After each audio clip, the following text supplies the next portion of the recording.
I couldn't be more blessed to be here. I couldn't be more blessed to talk Eagles football. This is a hell of a matchup. This is a hell of a matchup. Philadelphia Eagles, Green Bay Packers, two teams that are on the ascension.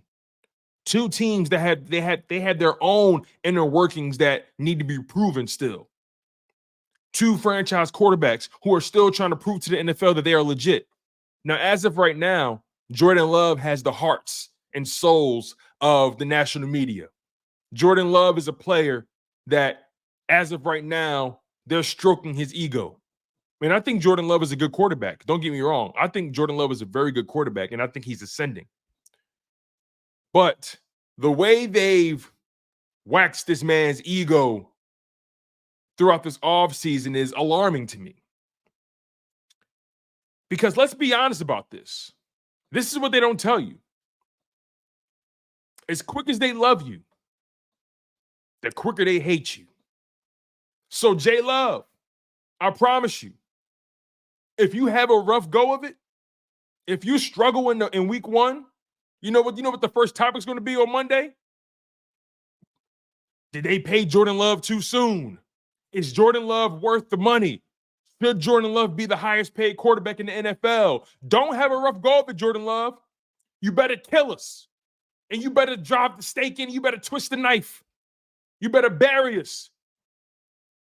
You better pour salt around the grave. You better bring garlic. You better bring your crucifix. You better make sure we don't rise from the ashes. Jordan Love, I promise you, if you have a rough week one, the first topic on Monday on the national media will be, did they pay him too soon? Is he worth the money? Is Jordan Love a franchise quarterback? That's how fast it happens. That's how quickly they turn on you. Trust me, we've seen it with our own in Jalen Hurts. They will turn on you fast. That's how this league works. That's how the national media works. And guess what? Even if he does have a rough game, if the Green Bay does lose, which they will, but if they have a rough go of it, if Jordan Love has a rough game, I'm not going to call Jordan Love a bad quarterback. I'm not going to say Jordan Love was a mistake. I'm not going to say that. That's an overreaction. That's reading too much into the tea leaves. Bad games happen. You know what I mean? Teams lose week one games all the time. It doesn't define your season. But trust me, trust and believe. If he struggles, they will be on that ass. They was calling Jalen Hurts. Whoa, is he top 5, top 3 in the league? He had a shaky season. It wasn't even awful. It was shaky. All of a sudden, I don't know if Jalen Hurts is the guy. Jalen Hurts, we've seen the best Jalen Hurts has to offer. He can't get better. Who the hell are these national guys to put limitations on someone's development? Who are these guys to put limitations on someone's growth and how they commit themselves to excellence and development and just getting better at their craft? Who are these guys to even put a limit or a cap on someone's excellence? Who are they to do that? We've seen the best from Jalen Hurts. Jordan Love, if you have a rough season, you know what they're going to say? Have we seen the best of Jordan Love? That really wasn't even on the agenda today. This really wasn't on the docket. I want to talk about defense today. I want to talk about the Philadelphia Eagles defense today. Not the offense, not really the quarterbacks. I want to get into matchups and advantages and disadvantages, right? I want to get into the inner workings of the Green Bay Packers. That was the plan for today. But something told me to vent right now. Something told me to get in my bag, to get in my duffel. Because some people need to be reminded how this media thing works. And it's not you guys. Y'all know. We've seen it with our guy Jalen Hurts. Y'all know how quickly they switch up on somebody. Y'all have seen it. Y'all know. Best believe that. Y'all know how this thing goes. Let me get to these super chats, and then we're going to get to the main topics, you guys. If you're just joining us, you guys are locked in to Chalk It Up Sports where no matter if we win or we lose, we just got to charge it to the game. I'm your humble host, Tone DeShields II, and I appreciate you guys for locking in. The show only gets better. Chris Bruce with the $4.99 super chat. He says 9 good games and got paid $55 million. Jalen hate is crazy too, but the Birds on the revenge tour. Everyone on this team has a chip on their shoulder. Absolutely, Chris. 9 good games and a strong and a solid playoff outing. He got 1 playoff win, and he got $55 million. Jalen Hurts made it to a Super Bowl, and they questioning if he deserves the money. Make it make sense. But then again, the national media, for the most part, doesn't make sense. They care about ratings, not making sense. So, Chris Bruce, thank you so much for the $4.99 super chat, my friend. This is the revenge tour. Jalen Hurts looks like a different quarterback right now. He looks lighter, looks happier. He's smiling more. He's more solidified in his position. He can't wait to slay demons. He can't wait. So thank you again, Chris Bruce, for the $4.99 super chat, brother. Thank you. Davon Tyree, my guy, always showing out, always showing love with the $4.99 super chat. Thank you. He said, hey, Tone, I feel like we need a vet on that D-line. How do you feel about picking up Yannick Ngakoue for cheap? You bring up a very interesting point, Davon. I can't lie. You're not the only person to say that. You're not the first person to say that. You may not be the last person to say that. Let's be honest. But as much risk that's been taken, here's my mindset. You got to let these young guys ball. You got to put these young guys out there, and you got to let them take their lumps. They have to. You can't keep trying to hedge your bet with a veteran, right? At some point, these guys got to show and prove why they were drafted where they were drafted and why they deserve to be paid in the long term, right? You know, we have young guys that are promising. Jordan Davis, Jalen Carter, Moro Ujomo, Milton Williams, depending on what his future holds, right? Bryce Huff, like there are guys on this D line. There are guys on this D line that you got to let them play. You got to let them play. We just can't keep throwing a veteran in there because we're nervous about a young guy making a mistake. I hear you, Davon, and I appreciate you, but we got to let those young boys go. We got to let them go. You know, at some point, you got to let your kid get off the porch.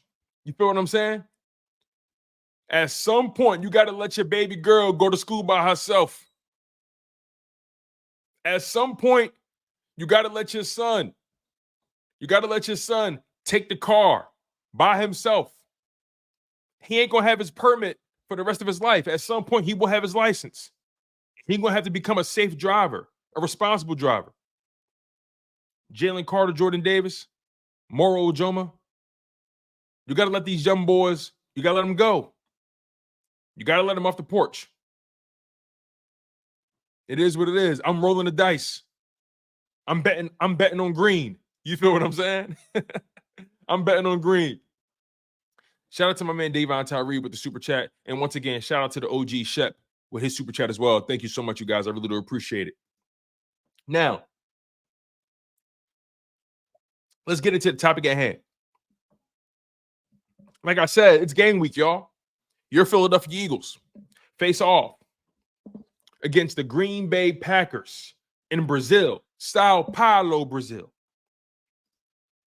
And, you know, all week, we're going to be doing breakdowns. We're going to be breaking down key matchups on offense and defense. We're going to be breaking down keys to victory. We're going to be breaking down advantages and disadvantages, injury reports, and we're going to be making our predictions as we get closer to the end of the week, right? I kind of have a rough guesstimate about how I think this game is going to go, but I don't want to lock in my prediction until Thursday, okay? So make sure you guys lock in for my prediction. We're going to be doing predictions on Thursday.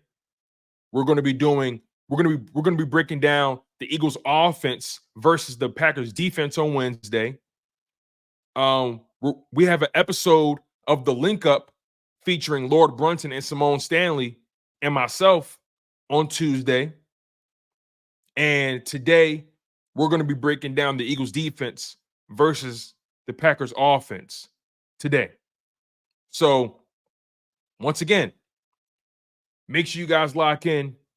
We have so much to discuss, and I can't wait because there is a path to victory. There is a way that the Philadelphia Eagles defense can disrupt Jordan Love and the Packers offense. And we're going to get into where the Philadelphia Eagles may have the advantage and where they may have the disadvantage on the defensive side of the ball. So let's get into it. And I hope we got some Green Bay fans in here. I really, really, really do. I really hope we do. I really hope we do. Because I want y'all to have, y'all gonna get a rude awakening. I just want y'all to know that. So,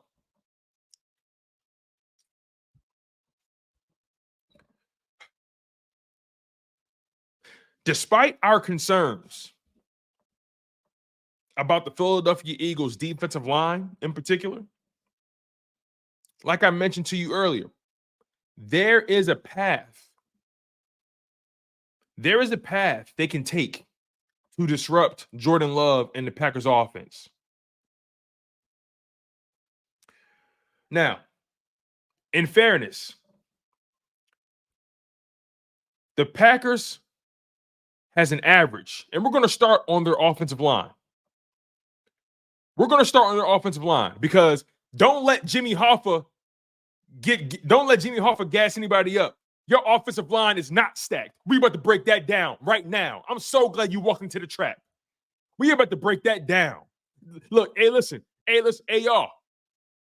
Green Bay's offensive line is suspect. Don't let them get you all in shambles, right? That offensive line is suspect. We're about to break down why. Check this. Now, in fairness to the Packers, they have an average offensive line on paper. On paper, they have an average offensive line, right? You know, they had Aaron Jones last year and A.J. Dillon. Aaron Jones did his thing. Best believe that. Aaron Jones did his thing. For sure, did his thing. But follow me here. Left guard, Elgin Jenkins, 6-year vet. Very solid. Has been a starter since his rookie season. Very solid. And their right tackle, Zach Tom, he's young, but he's solid as well. And he's logged 22 starts over the past 2 regular seasons. And they like him a lot. So they have spots. They have guys that are very, very solid for sure. Best believe that. They have spots where they're solid, not elite, not even great. Solid. But I'm going to explain to you why Green Bay is not a top 5 or top 8 or maybe not even a top 10 offensive line in the NFL. Let's just start here. Because they want to live off what happened last year in the playoffs. They want to live off of that. And they're not great at all. And we're going to explain why they're not great. Let's just start here. The Packers lost 3. I repeat, 3. They've lost 3 key players on their offensive line in the offseason. They lost left tackle David Bakhtiari. Now, granted, Bakhtiari, he retired. He was always injured. They figured out life without him. So I give them grace there. They've had to figure out life without Bakhtiari. They had to figure it out. And I feel like they're close to doing that, but not quite yet. On top of that, they lost right guard John Runyan. John Runyan signed a 3-year, $30 million contract with the Giants. You lost your starting right guard. And then you lost right tackle Yash Nijman, who was a very quality offensive lineman for you guys, came in spots to start when need be. You guys lost him to the Panthers, where he signed a 2-year, $8 million deal. So you lost 3 key contributors on your offensive line, 3 of them.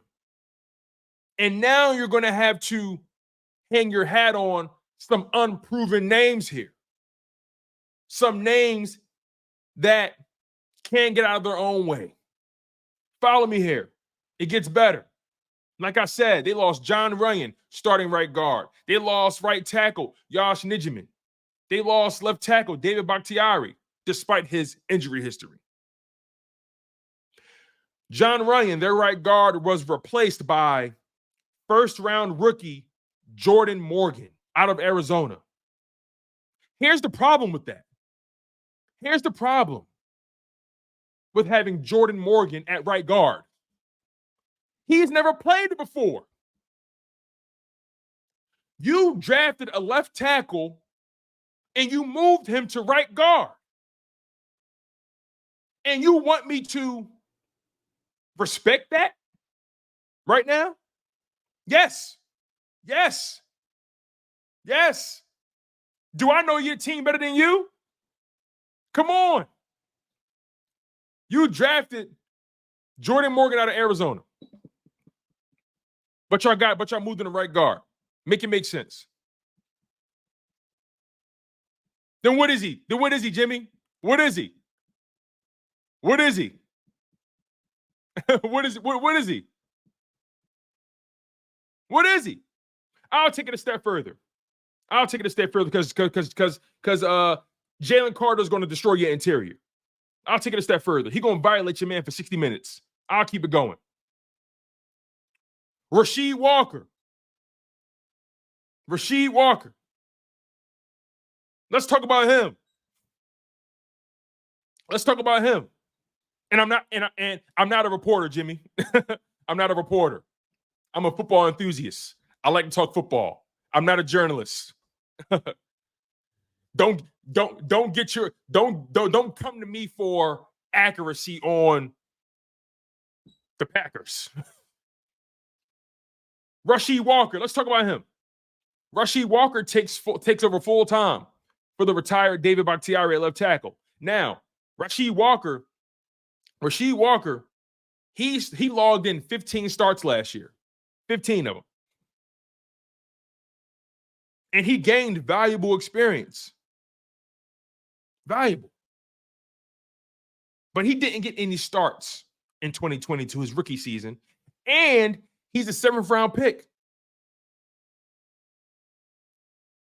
You mean to tell me you want me to look at Rasheed Walker and hold him in the same regard as Jordan Mailata? Hold him in the same regard as Lane Johnson or Trent Williams or a Penny Sewell or a Rashawn Slater? I'll look at Rasheed Walker and I say, food. I'll look at Rasheed Walker and I say, easy pickings. Jimmy Hoffa says they play 12 personnel. You want to know why? Because they don't trust that O-line. Make it make sense. He says we play 12 personnel. You're exposing yourself, Jimmy. Y'all play 12 personnel because you don't trust the O-line. Is that what you're telling me right now? Is that what you're telling me right now, Jimmy? He said we play 12 personnel. That means you got two tight ends on the field, right? Now we use 12 personnel when we want to, but our left tackle, our right tackle, you can put them on the island. I don't know if you could say the same for what's his name, Rasheed Walker. I don't know if you could say the same for that. I just don't know if you could say the same. Do you trust Rasheed Walker on the island? Do you? Do you trust Zach Tom on an island? I trust Lane Johnson on an island. I trust, where's my man? Jordan Mailata on the island. Come on, man. You're exposing yourself. He said we use 12 personnel. So that tells me you don't trust your left tackle on your right tackle. That's what that tells me. Hey, y'all, am I tripping or what? Am I tripping? He came right out the gate. We use 12 personnel. Good luck. I dare you to put a tight end on Bryce Huff. I dare you to put a tight end on Josh Sweat. I dare you. Let's keep it going. I'm getting distracted by the nonsense. Like I said about Rasheed Walker, he logged in 15 starts last year, got better as the season went. But I need to know if he's for real. I need to know if Rasheed Walker's game has elevated from last year. I need to know that. Because Josh Sweat and Bryce Huff, best believe they're going to take advantage. They will do that. And let's talk about your center. My God, let's talk about your center. Jimmy, buckle up. I'm about to wreck your night or your afternoon, whatever time it is in Wisconsin. I'm about to open your mind up a little bit. Your center. What's his name? Josh Myers? Josh Myers, who's entering his 4th season, young player, and he has not proven to be a quality starting center in this NFL. He has not proven it. Now, also, by the way, as it pertains to your rookie and Jordan Morgan, he is questionable. The depth chart, the injury reports says he's questionable. Best believe that. It says he's questionable. But every depth chart that I check, every depth chart that I see when it pertains to the Green Bay Packers, it says here that Jordan Morgan is your starting right guard. Every depth chart, every resource, every publication has Jordan Morgan as your right guard. Now, if he's questionable, that's a different story. But who's the backup? Who's your right guard? Jalen Carter is about to wreck your night. He's about to ruin. I'm so glad the game was on a Friday because I want you to have a shitty weekend. But Josh Myers, back to him. Back to him. Did y'all know Josh Myers, according to PFF, he gave up 5 sacks in 2023? 5. Their starting center gave up 5 sacks in 2023. Huh? You want me to trust the interior of your offensive line when y'all giving up sacks? Your center giving up 5 sacks? That's not common. Where they do that at? Where they do that at? Can somebody tell me another center in the NFL that's giving up 5 sacks? Not named Josh Myers? Come on now. Our offensive line clears y'all offensive line. Y'all offensive line don't even breathe the same air we do. Come on, man. Stop it. Stop it. Stop it.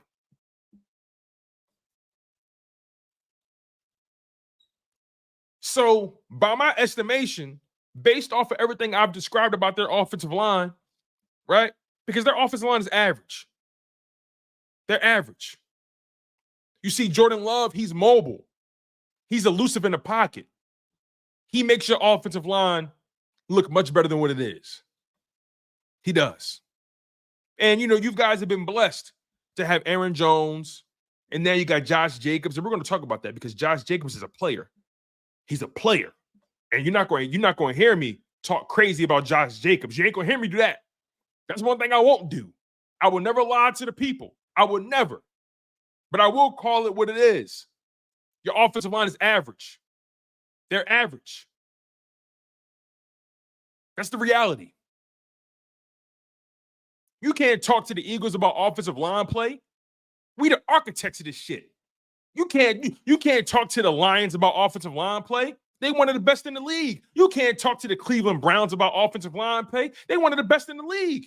You can't talk to the Atlanta Falcons about offensive line play. They one of the best in the league. You can't talk to the Chiefs about offensive line play. They one of the best in the league. So there's levels to this. Green Bay, there's levels to this. You still don't know who your right guard is. You can't even tell me. You can't even tell me. I'm telling you who your right guard is. Every resource, every depth chart, and every injury report, Morgan is your right guard, whether you like it or love it, or you hate it.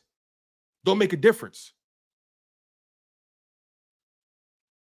Don't get nervous. That interior is shaky. That interior is suspect. Very much so. So, like I said, the Green Bay Packers offensive line on paper is average at best, and there's no way to tell as of today. There's no way to tell if they've improved or not. And we're only going to know if they've improved come game day. We're only going to know if they've improved when the game comes, right? Because the Green Bay Packers had a pretty solid playoff run, and their offensive line played above the rim during their playoff run. Their offensive line had a hell of a game against the Dallas Cowboys. Micah Parsons didn't get a sack. Their offensive line had a hell of a game against the 49ers. Bosa didn't get a sack. They play well together. Although, when you look at them individually, they're average, they play well together. And that's what offensive line play is all about. It's about playing together. It's about knowing where your brother is on the line. It's about knowing your responsibility. So, during the course of that 9-game stretch leading into that playoff run, that offensive line played better than their billing. But the reality is that offensive line still has a long way to go. They have a long way to go before you start talking crazy. Because you don't have a Jordan Mailata on your roster. You don't have a Lane Johnson on your roster. You don't have a Cam Jurgens on your roster. You don't have a Landon Dickerson on your roster. You don't have a Mekhi Becton on your roster. You don't. You wish, but you don't. Let's go player for player. We can do that. But nonetheless, I will never take away what they have done, what they have shown. Again, I can't lie on my platform. I have to be honest. The Green Bay Packers offensive line, although they're average on paper, they played above the rim during that final stretch of the season. They played above the rim. So I had to give them some level of reprieve. I had to throw them some bail. I have to, right? I have to.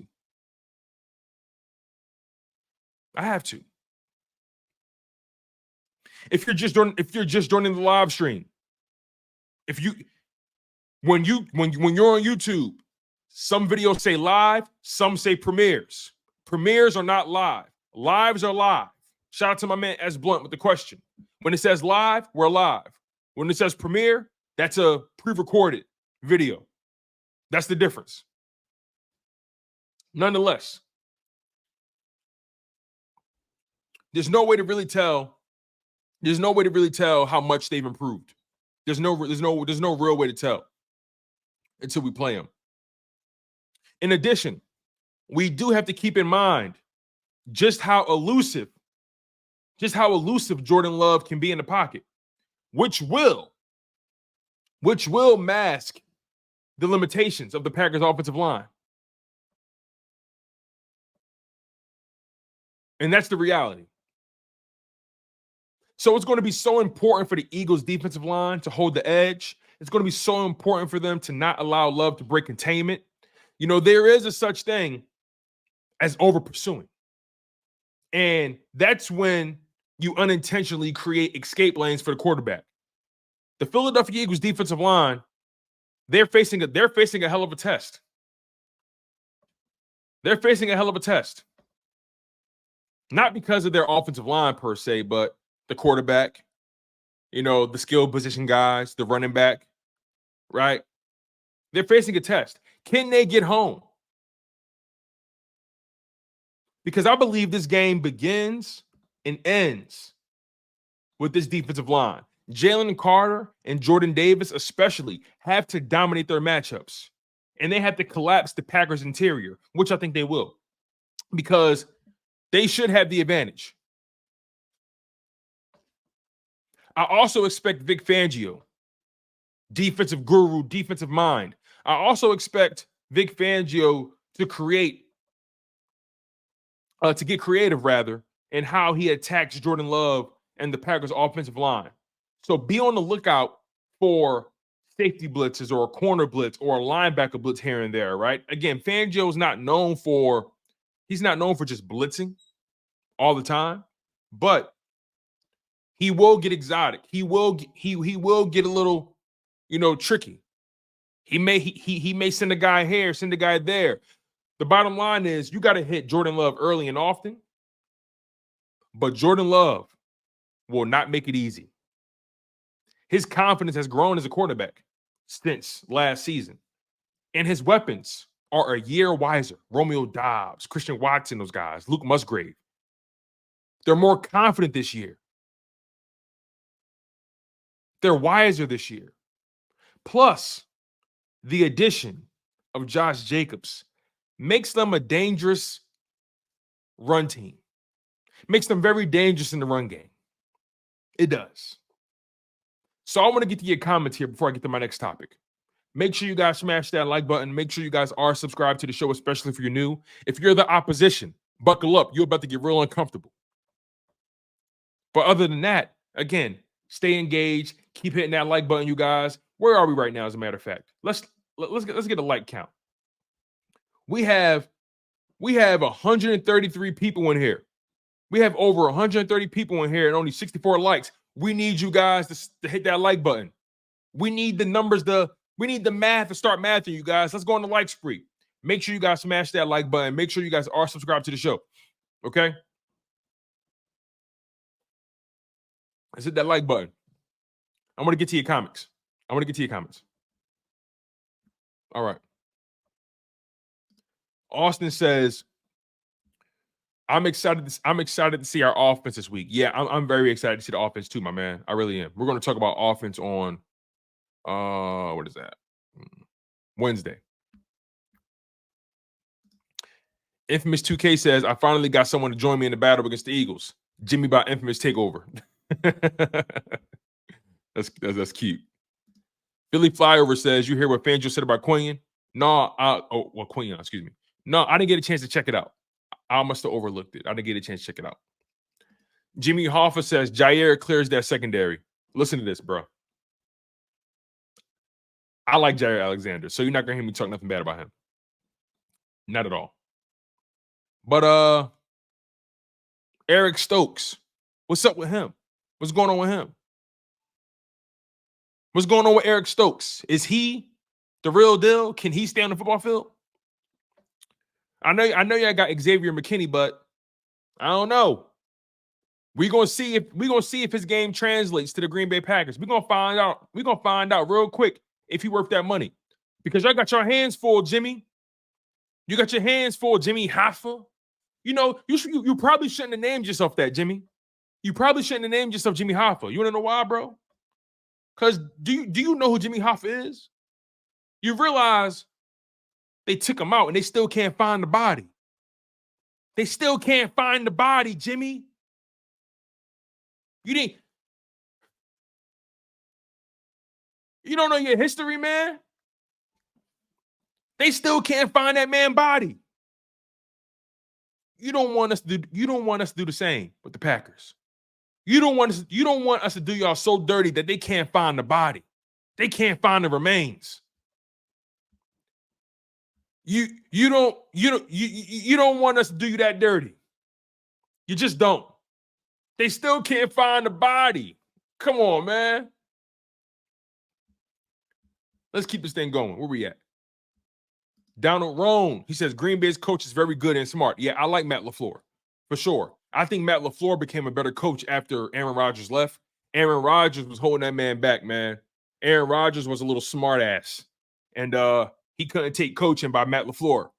So it was really good to see Matt LaFleur actually getting some respect, especially with this quarterback, Jordan Love. I like Matt LaFleur. He's intelligent. He knows the game very well. I like Matt LaFleur a lot. Trenton Wright says, the Packers offense is good, but the defense does not worry me. Yeah, their secondary can be had. They're a one-trick pony. And that pony's name is Jair Alexander. They signed Xavier McKinney, and they think that's going to change something. But I like their receiving core, though. I like the receiving core a lot. Moves Brown says nobody fires their DC because they were good. Exactly. Y'all fired y'all DC and y'all hired some guy from Boston College. What conference is Boston College in? Who have they played? Where's Boston College? What conference they play in? What conference they in?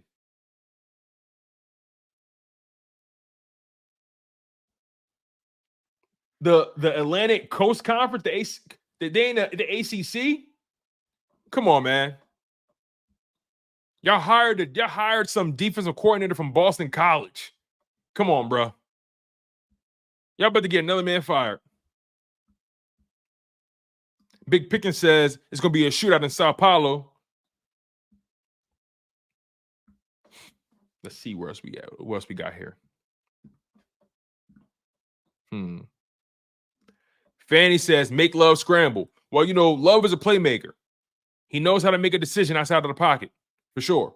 But the goal is to keep him in the pocket. You don't want him breaking containment. You don't want him breaking your back on some sort of third down conversion for a run or run for a third down conversion. You don't want that. Moose Brown says, go check your defensive stats, bro. Y'all defense is not good. Y'all fired y'all DC just like us. Exactly. The only difference is we actually got somebody with experience in the building now. Y'all hired somebody from Boston College.